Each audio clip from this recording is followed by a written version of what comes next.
I didn't come to the coast looking for a life. I came looking for an escape from one. My life, to be precise.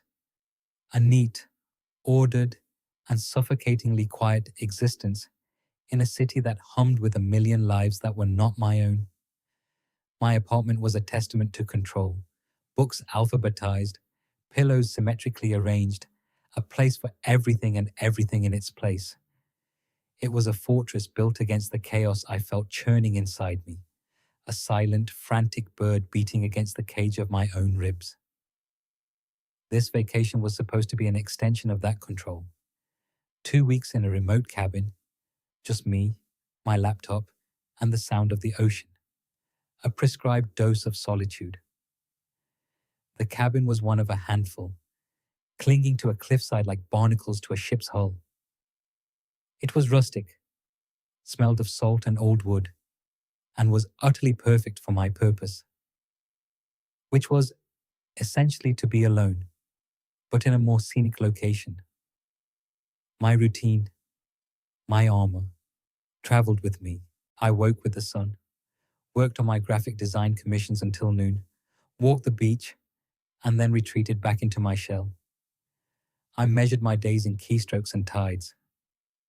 And then there was him. Julian. He was the man who ran the place. The owner, the groundskeeper, the handyman. He was built of the coast itself, all broad shoulders and weathered skin, with a quiet competence that felt like a force of nature. I saw him from my window, a distant figure mending a fence or hauling firewood, moving with an economy of motion that spoke of years spent in physical conversation with the land. He was a fixed point in this wild landscape. My first impression of him was one of mild antagonism. He had a way of looking at my rental car, a clean, sensible sedan, as if it were a ridiculous toy. He'd nod when our paths crossed, a short, sharp dip of his chin, but his eyes, the color of the sea just before a storm, seemed to look straight through me. He saw not me, but a type, the city person, soft and temporary, here to borrow his coastline for a week or two before scurrying back to the concrete. He wasn't wrong, of course. That was exactly what I was. And for some reason, that unspoken judgment pricked at my insecurities like a nettle sting. So I watched him. It became a new, unscheduled part of my routine. I'd sit at my desk, pretending to work, and track his movements. I saw the way the muscles in his back shifted when he split logs, the focus in his jaw as he repaired a loose shingle on a neighbor's roof. I noticed his hands. They were calloused and capable, hands that knew how to fix things, how to build and to mend. My own hands, pale and practiced only at the smooth surface of a tablet and keyboard, felt useless in comparison. He was a story I couldn't read, a language I didn't speak.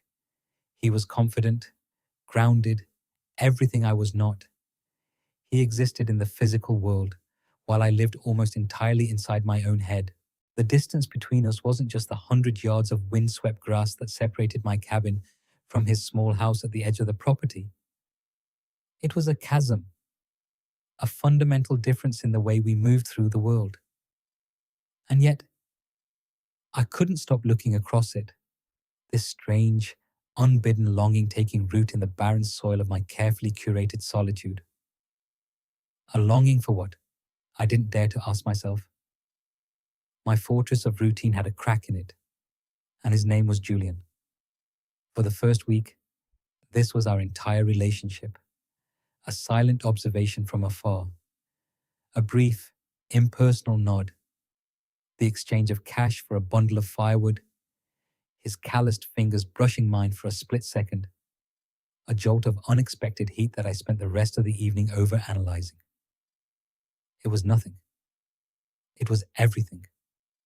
My heart, that stupid bird, fluttered in its cage, a frantic, hopeful rhythm against my ribs. I told myself it was just a vacation crush, an admiration for a man so different from myself, a harmless fantasy to occupy the quiet moments between work and organized loneliness. It was a safe distance, a story I could write in my head, with no risk of a messy, unpredictable reality. Then the sky turned a bruised purple. The weather forecast had mentioned a storm, but a forecast is just data on a screen. This was different. This was a living thing. The wind began to howl, a low, mournful sound that seemed to seep through the very walls of the cabin. The sea, usually a gentle rhythmic shushing, turned into a roar, a furious churning chaos of grey and white. Rain began to fall, not in drops but in sheets, thrown against the windows with the force that made the glass shudder. My meticulously planned solitude suddenly felt less like a choice and more like a trap. The cabin, once my cozy refuge, now felt fragile, a tiny wooden box at the mercy of the elements. The power flickered once, twice, and then died, plunging the room into a deep, unsettling twilight. My phone had no service. I was well and truly cut off. Panic, a cold, familiar snake, began to uncoil in my stomach. This was the chaos I built my life to avoid. Unpredictability, a loss of control. I lit a candle, the tiny flame a pathetic defense against the roaring dark, and tried to breathe. My heart was a frantic drum against the symphony of the storm. A loud, splintering crack echoed from outside, followed by a heavy thud that shook the floor. I crept to the window, peering through the rain-streaked glass. A massive pine branch, a limb as thick as my body, had fallen, narrowly missing the corner of my cabin. It lay sprawled across the path, a fallen giant. And then, a beam of light cut through the deluge. A flashlight. It moved steadily, purposefully, towards my door. It was Julian. Of course, it was Julian. He wasn't afraid of the storm. He was part of it. A heavy knock rattled the door. I opened it, and he stood there, water streaming from his hair and the brim of his waterproof jacket. He was bigger up close, a solid wall of a man against the raging wind. "You all right in here?" His voice was a low rumble, barely audible over the storm. "Fine," I managed, my voice sounding thin and reedy. A branch fell. He shone his light on it, his expression unreadable. "I saw. The whole tree might come down next, and your roof is leaking." He pointed the beam upwards. I looked. A dark, spreading stain was blooming on the ceiling in the corner. A slow, rhythmic drip was beginning to fall onto the floorboards. Drip, drip, drip. The sound of my fortress crumbling. "It's not safe here," he said, his tone leaving no room for argument. "The wind's coming in from the north. This whole wall is exposed. You need to come up to my place, now." There was no choice. The storm had made it for me. It had breached my walls, dismantled my routine, and was now forcing me directly into the path of the one person who disrupted my peace. I grabbed my laptop bag and a jacket, my hands trembling slightly, and followed him out into the chaos. The wind snatched the breath from my lungs, and the rain was cold and hard against my face. I stumbled, and a strong hand gripped my arm, steadying me. His touch was firm, impersonal, but it sent a shockwave through my system all the same. He led me through the thrashing dark, his flashlight beam a single point of certainty in a world that had come undone. He was leading me away from the ruins of my quiet, controlled vacation and into something else entirely. Something terrifying, something unknown. Julian's house was like him, solid, unpretentious. It was built of stone and dark wood, anchored to the cliffside as if it had grown there. Inside, it smelled of wood smoke, coffee, and something else, something that was just him. A single lantern cast a warm, flickering glow over a living room filled with worn, comfortable furniture and shelves overflowing with books. It was not the meticulously curated space of a lonely man. It was the lived-in den of a man at peace with his own solitude. Or so I thought. "Towel," he said, his voice still gruff. He handed me a thick, soft towel from a closet, and I mumbled my thanks, trying not to stare as he shrugged off his wet jacket. Underneath, he wore a simple grey Henley that clung to the damp contours of his chest and shoulders. He was all solid lines and quiet strength, and I felt like a bundle of frayed nerves in comparison, dripping pathetically onto his clean wooden floor. "I'll get a fire going," he said, turning his back to me. I watched him as he knelt before the stone fireplace. His movements were efficient, practiced. He laid the kindling, struck a single match, and coaxed the flame to life. As the fire caught, casting dancing shadows across the room, I took the opportunity to look around, to gather clues about the man who lived here. There were no personal photographs, not that I could see, but there were maps. Old, framed nautical charts of the coastline decorated the walls. There were stacks of books on geology, marine biology, and local history piled on every surface. On the mantelpiece, next to a collection of smooth grey stones, sat a single, exquisitely carved wooden bird. A puffin, its painted beak a surprising splash of colour in the otherwise muted room. This wasn't just a house. It was a study of this place, this specific piece of the world. He wasn't just living here. He was in a deep, ongoing conversation with it. He belonged here in a way I could never belong anywhere. "Tea?" he asked, his back still to me as he poked at the growing fire. "Please," I said, my voice barely a whisper. He moved into the small adjoining kitchen, and I heard the clink of mugs, the splash of water. I sat gingerly on the edge of a worn leather armchair, feeling like an intruder, an alien species brought in from the storm. The silence between us was thick, broken only by the crackle of the fire and the relentless drumming of the rain against the roof. This house felt infinitely more secure than my flimsy cabin, a solid bulwark against the storm's fury. He returned with 2 steaming mugs. He handed one to me, and as I took it, our fingers brushed. It was the briefest of contacts, skin against skin, but it was like lightning arcing between us. A sudden, intense heat that had nothing to do with the mug. My breath caught in my throat. I looked up at him, and for the first time his eyes met mine and held. In the flickering firelight, the storm grey of his irises seemed softer. I saw something there beyond the gruff dismissal I'd grown accustomed to. I saw a weariness around the edges, a flicker of something I couldn't name. Loneliness? Uncertainty? It was a crack in the stoic facade, a glimpse of the man behind the myth I had built in my head. My heart, that traitorous bird, began to beat a frantic, hopeful rhythm. He felt it too. He must have. He cleared his throat and looked away, breaking the spell. "The road will be flooded for at least a day, maybe 2, he said, his voice carefully neutral. He sat in the chair opposite mine, creating a small island of space between us. "You can take the couch."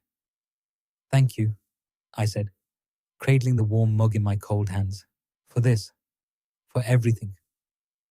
He just nodded, staring into the fire. The power dynamic had shifted, but not in the way I expected. I wasn't just an annoying tourist anymore. I was a refugee, a charge. I was in his space, under his care, and this new proximity was both terrifying and exhilarating. I had gotten a closer look at him, and what I saw was more complex, more human than the distant, rugged figure I had been watching from my window. Then he surprised me. "What do you do?" he asked, his gaze still fixed on the flames.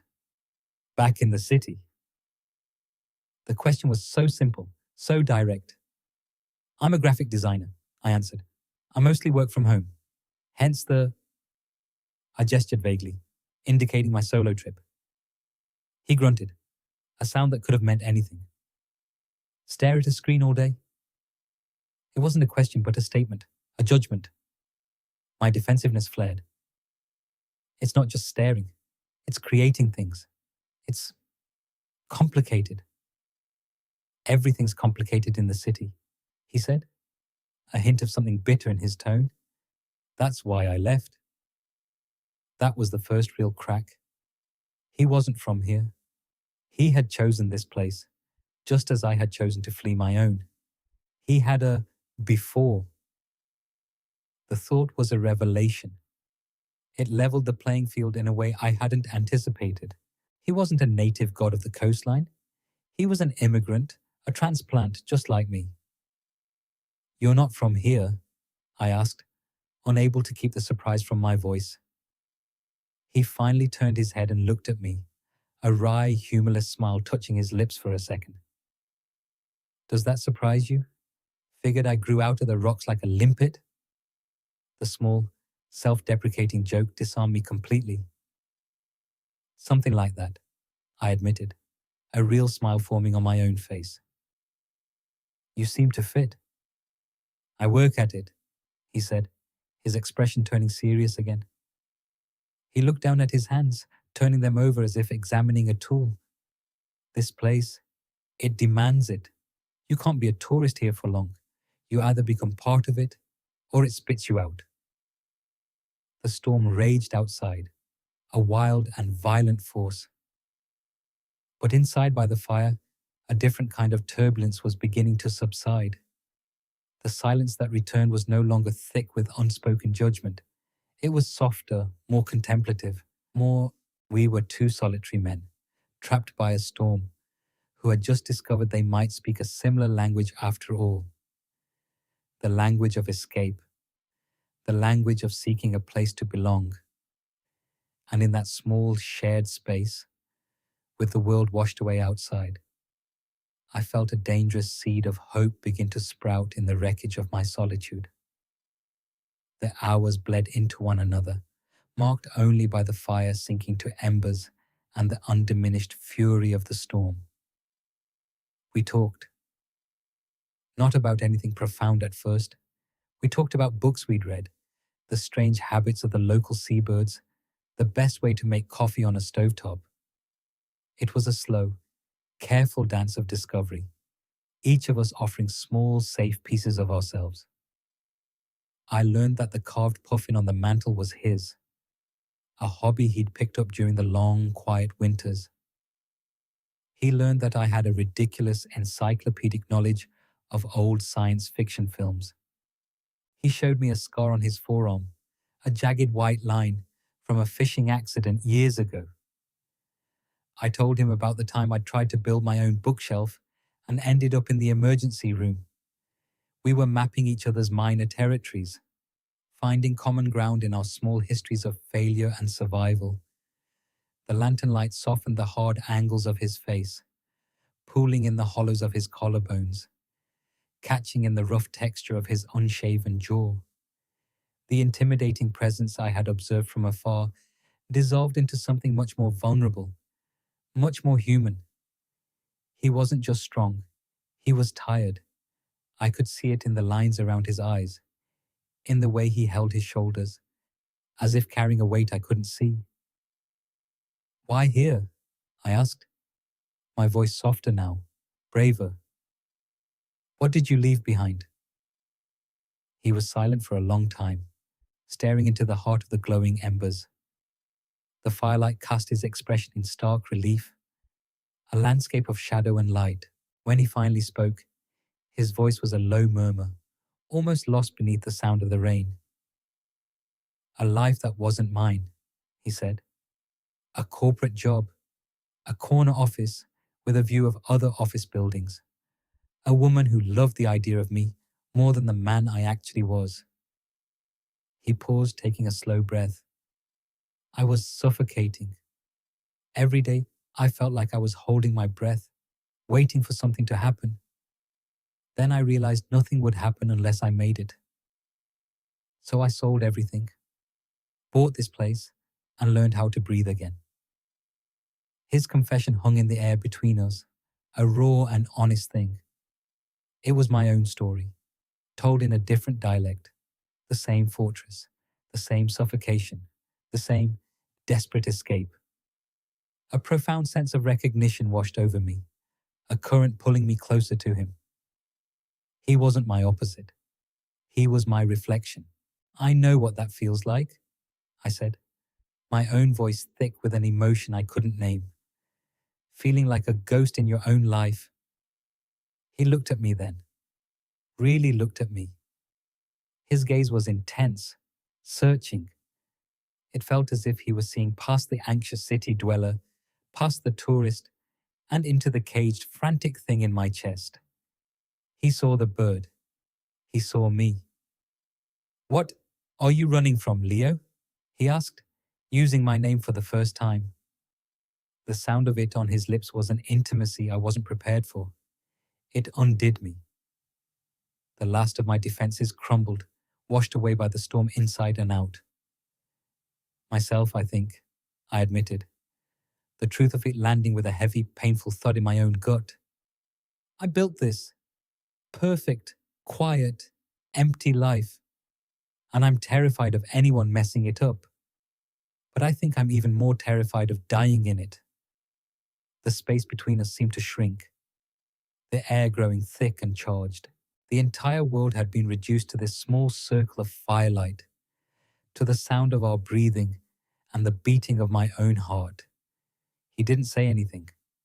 He just held my gaze, his storm-colored eyes filled with a deep, aching understanding. Slowly, as if moving through water, he leaned forward. I didn't move. I couldn't. I was paralyzed by a feeling that was equal parts terror and hope. This was it. The moment where the story in my head collided with the terrifying, beautiful, unpredictable reality. His hand came up, and his rough, calloused fingers gently brushed a stray strand of damp hair from my forehead. The touch was feather light, but it burned a trail across my skin. It was a question. My breath hitched. I leaned into his touch, just a fraction of an inch. That was my answer. His eyes searched mine for another second, and then he closed the distance between us. His lips were chapped, tasting of salt and wood smoke. The kiss was not passionate or demanding. It was slow, hesitant. It was a discovery, a quiet conversation in a language older than words. It was the taste of rain and the warmth of fire. It was the feeling of a locked door swinging open. It was the sound of the frantic bird in my chest finally falling silent, its wings at rest. In that moment, I wasn't running from anything. I was arriving. The morning came with a startling, unnerving silence. The storm had broken. Sunlight, pale and watery, streamed through the windows, illuminating dust motes dancing in the air. The world outside was washed clean, glistening and new. The world inside me was a tangled mess of anxiety. I woke up on the couch, a thick wool blanket tucked around me. For a disoriented second, I basked in the memory of the kiss, the warmth of it still lingering on my lips. The quiet understanding, the profound sense of connection in the firelight. It had felt so real, so right. But the couch was empty. The armchair opposite was empty. The house was silent. A cold dread seeped into my bones, chasing away the warmth. I sat up, my heart beginning its familiar, panicked tattoo against my ribs. The fire was nothing but grey ash. A single, used mug sat on the table beside me. Mine. His was gone. I crept to the window and looked out. There he was. Julian. He was already outside, a chainsaw roaring to life in his hands. He was attacking the fallen pine branch with a grim, focused intensity, sawdust flying.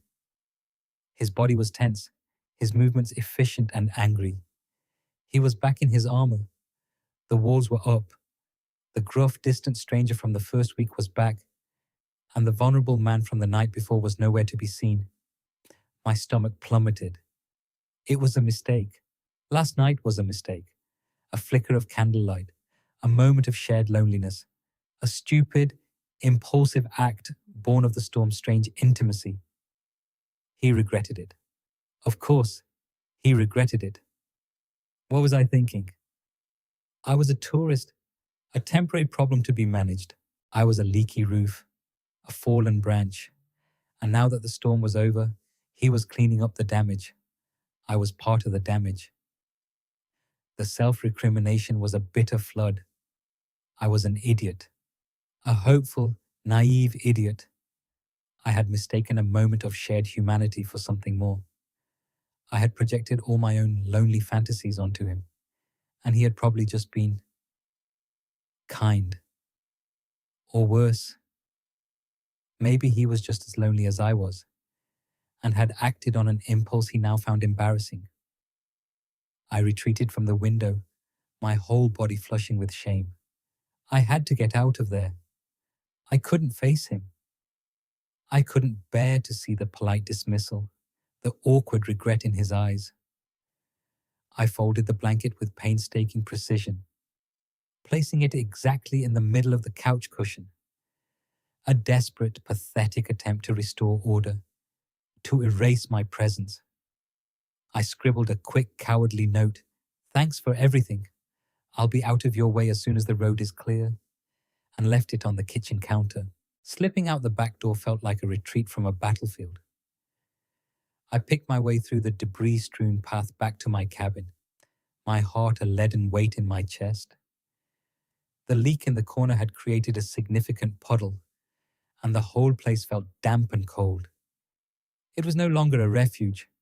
It was just a sad, water-damaged box. My fortress was in ruins, and I felt exposed, raw, and profoundly stupid. For the rest of that day, and all of the next, a heavy, suffocating silence descended. It was worse than the solitude I had craved. That solitude had been a clean, empty space. This was an absence, a hollow ache where a newfound connection had been. Every time I heard a sound outside, the crunch of gravel, the engine of his truck, my heart would leap with a pathetic, treacherous hope, only to sink again when he didn't appear.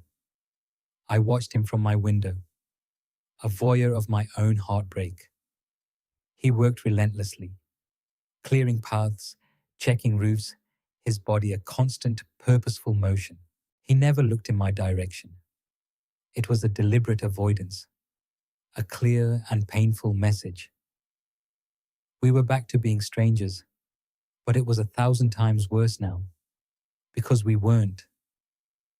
We were two people pretending to be strangers, carrying the shared, unspoken memory of a single, world-altering kiss. The silence was a physical weight. It pressed down on me, magnifying my anxieties, feeding my deepest fears about being unwanted, about being too much. The old, familiar narrative reasserted itself with a vengeance. You are meant to be alone. Connection is a risk not worth taking.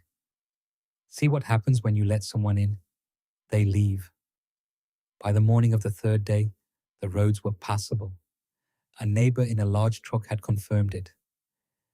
There was no reason for me to stay. My vacation, my escape, had become a form of torture. I packed my bags methodically, my movements stiff and robotic. I stripped the bed, washed the few dishes I had used, and prepared to leave the cabin cleaner than I had found it. It was another attempt to erase myself, to leave no trace. I loaded my suitcase into the trunk of my car, the finality of the act a dull ache in my chest. I just had to drop the key in the lockbox by his front door. I could do it without seeing him. A clean getaway, a quiet retreat back to my safe, empty life. A life that now seemed more like a prison than a fortress. Key in hand, I took a deep breath and started the short walk to his house. My heart pounded against my ribs, a desperate, frantic rhythm. Just drop the key and go. Don't look up. Don't hope. But as I rounded the corner, my plan shattered. He was there, sitting on his front steps, waiting. He wasn't working. He was just sitting, his elbows on his knees, his head in his hands. He looked up as I approached, and the exhaustion on his face stopped me in my tracks. The armor was gone again, gone. The stoic mask had fallen away, and all I saw was a man who looked as lost and miserable as I felt. The silence stretched between us, taut and fragile. The air was thick with everything unsaid. The regret, the fear, the longing.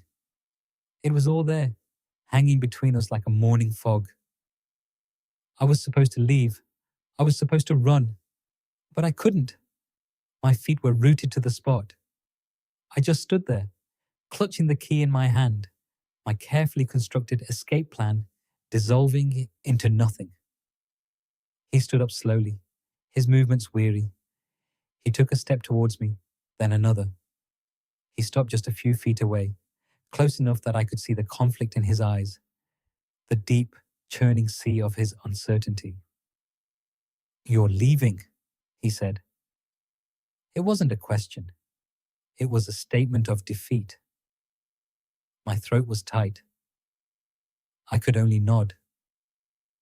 "Leo," he said, and my name was a broken thing in his mouth. He took a deep breath, like a man about to dive into cold water. "Don't go." The words, so simple, so direct, hit me with the force of a physical blow. Hope, that terrible, beautiful, treacherous thing, surged through me, so powerful it almost brought me to my knees. "Why?" I managed to ask, my voice a raw whisper. "You've been avoiding me. I thought you regretted it." A look of profound pain crossed his face. "No," he said, shaking his head. "God, no. I didn't regret it. I got scared." He took another step, closing the space between us. "I got terrified." He looked down at his own hands, the same capable hands that had fixed fences and started fires, and they were trembling slightly. "This," he said, gesturing vaguely between us. "People, they don't stay. They come here for a week, they enjoy the view, and then they go back to their real lives. I'm just part of the scenery." "I'm not good at this," he continued, his voice rough with emotion. "Letting people in. The last time I did, it didn't end well. When I woke up that morning, and the storm was gone, and you were there, sleeping on my couch. It felt too real, too fast, and all I could think was, he's going to leave. So I did what I always do. I put up a wall. I tried to push you away before you could walk away on your own." His confession was a mirror to my own fears, his words echoing the frantic monologue that had been playing in my head for 2 days. He wasn't pushing me away because he didn't want me. He was pushing me away because he did. It was my turn to be brave. The bird in my chest was no longer frantic. It was soaring. "You were right," I said, my own voice gaining strength. "I was going to leave, not because I wanted to, but because I was scared too. I thought I was just a mistake you made in the dark, a moment of weakness. I've spent my whole life believing I'm the kind of person people leave." The honesty of it all stripped us bare. We stood there, two deeply solitary men, our fears and insecurities laid out between us like a map of our shared loneliness. There were no more walls, no more facades, just the raw, terrifying, beautiful truth. "You are not a mistake," he said, his voice low and fierce. He reached out, not for a fleeting touch but to take my hand, the one holding the key. He wrapped his larger, warmer hand around mine, his calloused fingers interlacing with my own. The connection was electric, a current of pure, undiluted certainty. That kiss! Was the realest thing that's happened to me in years. He looked down at our joined hands, at the cabin key pressed between our palms. I don't want you to be part of the scenery, Leo. I don't want you to be a tourist. He looked up, his storm grey eyes locking with mine, clear and steady. I want you to stay. It wasn't a desperate plea. It was a quiet, solid statement of fact. A foundation being laid. He gently took the cabin key from my grasp. Then, he reached into his own pocket and pulled out a different key. A simple, worn brass key on a plain steel ring. It was the key to his house. He pressed it into my palm and closed my fingers around it. Just in case, he said, a small, hopeful smile finally reaching his eyes. In case you want to come back. In case you decide to stay. It was more than a key. It was an invitation, a promise, a tangible act of trust from a man who didn't give it easily. It was him handing me the power to either lock him out or let myself in. It was the most terrifying and wonderful gesture I had ever received. I looked down at the key in my hand, then back up at him. The fear was still there, a low hum in the background. But for the first time it was eclipsed by something else, something bigger and brighter, the possibility of a life I hadn't dared to imagine. Okay, I whispered. Okay? I didn't leave that day. The suitcase went from my car back into the cabin, but it stayed packed. For a few days, we existed in a strange, liminal space. I kept my cabin, my safe territory, but I spent most of my time at his house. The key he had given me remained unused in my pocket, a symbolic weight I wasn't quite ready to test. We moved slowly, cautiously, as if learning to walk again. We made dinner together in his kitchen, a comfortable dance around the small space. He taught me how to properly stack firewood. I showed him how to use the editing software on my laptop.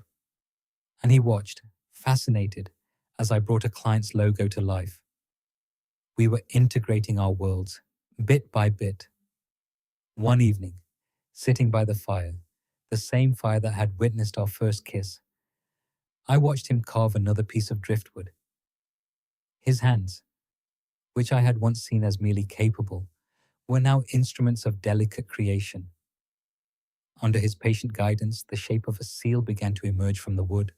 "You never told me what you were running from," he said quietly, not looking up from his work. "Not really." I took a breath. "A ghost," I said. "My ex. We were together for 5 years. He never saw me. Not really. He saw a convenient, quiet partner who organized his life and never made any demands. The day he left, he said he needed someone with more passion, more life. And I believed him. I started to believe I was just empty space." Julian stopped carving. He set the half-finished seal and the knife down carefully. He turned to me, his expression serious. "You are not empty space, Leo," he said, his voice firm. "You're quiet, but you're full of things. You notice everything. The way the light changes, the sound the wind makes in the pines. You see the world. That's not emptiness. That's depth." Tears pricked my eyes. To be seen, so clearly, so completely, was a gift I had never been given. It was a homecoming. A week after the storm, I woke up in my own cold bed in the cabin and felt the familiar chill of solitude.